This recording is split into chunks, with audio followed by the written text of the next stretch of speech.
Alhamdulillahirabbil alamin. Allahumma shalli wa sallim ala sayidina Muhammadin miftahi babi rahmatillah wa adada ma fi ilmillah salatan wa salaman daimain bidawami mulkillah wa ala alihi wa sahbihi. Allahumma shalli ala sayyidina Muhammadin salatan taftahu biha lana futuhal arifin wa tufaqihuna biha fid din wa ala alihi wa sahbihi. Assalamualaikum warahmatullahi wabarakatuh. Pada sore hari ini saya ingin menyampaikan satu hal saja, insya Allah mudah, jelas, dan bisa segera diamalkan. Malam nisfu Sya'ban itu menjadi sangat istimewa karena yang pertama itu malam purnama. Yang pertama itu malam purnama. Memang setiap tanggal 13, 14, 15 setiap bulan kita disunahkan untuk berpuasa. Itu sudah menjadi sunnah untuk umat Nabi Muhammad SAW kecuali di hari-hari tasyrik. Nah, untuk malam nisfu Sya'ban, malam 15 di bulan Sya'ban ada keistimewaan sendiri. Karena di malam hari itu pernah sampai Nabi Muhammad SAW meninggalkan rumah beliau dan dibuntuti oleh Sayyidatuna Aisyah radhiyallahu taala anha karena enggak biasanya malam-malam Nabi Muhammad SAW itu keluar dari rumah. Sehingga istrinya membuntuti, penasaran mau kemana gitu ya, mau kemana. Kemudian dilihat Nabi Muhammad SAW ke makam Baqi, ya ke pemakaman Baqi, pemakamannya para sahabat dan berdoa di sana. Setelah itu Nabi Muhammad SAW kembali ke rumah. Sayyidatuna Aisyah radhiyallahu anha karena nggak pengen ketahuan sama Nabi Muhammad SAW, cepet-cepet ya ke rumah duluan, terus sampai rumah tidur selimutan. Nah, di kisah yang panjang di situ sambil tersenyum Nabi menyatakan, apakah tadi bayang-bayang hitam yang aku lihat adalah engkau? Artinya konangan gitu ya. Terus Rasul menyatakan, saya tidak akan mengkhianati harimu gitu ya. Hari ini kan hari tinggal di rumah Sayyidatuna Aisyah radhiyallahu anha, tapi saya diperintahkan oleh Allah Ta'ala untuk mendoakan ya orang-orang yang ada di pemakaman Baqi dan mintakan ampun untuk semuanya karena malam hari ini malam nisfu Sya'ban. Malam di mana Allah mengampuni seluruh ya hambanya yang beriman kepada Allah, kecuali orang-orang yang pertama musyrik, dalam arti benar-benar menyekutukan Allah. Kemudian yang kedua, orang yang durhaka pada orang tua.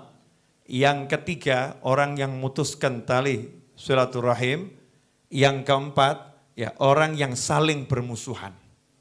Musyahin, muslim satu dengan muslim yang lain saling bermusuhan. Ada 14 kelompok manusia secara garis besar yang malam itu tidak mendapatkan ampunan Allah Ta'ala secara gratis. Sementara yang lain walaupun gak minta ampunan diampuni oleh Allah Subhanahu wa Ta'ala. Kalau bahasa kita dalam kehidupan sehari-hari lagi ada pemutihan. Malam nisfu Sya'ban adalah malam pemutihan dosa. Ya malam pemutihan dosa. Kalau dikasih tahu malam pemutihan dosa, ya seharusnya kita mengejar. Ya mengejar malam itu, memperhatikan malam itu, memuliakan malam itu agar kita tercatat betul-betul sebagai orang yang mendapatkan ampunan ya Allah Subhanahu wa Ta'ala.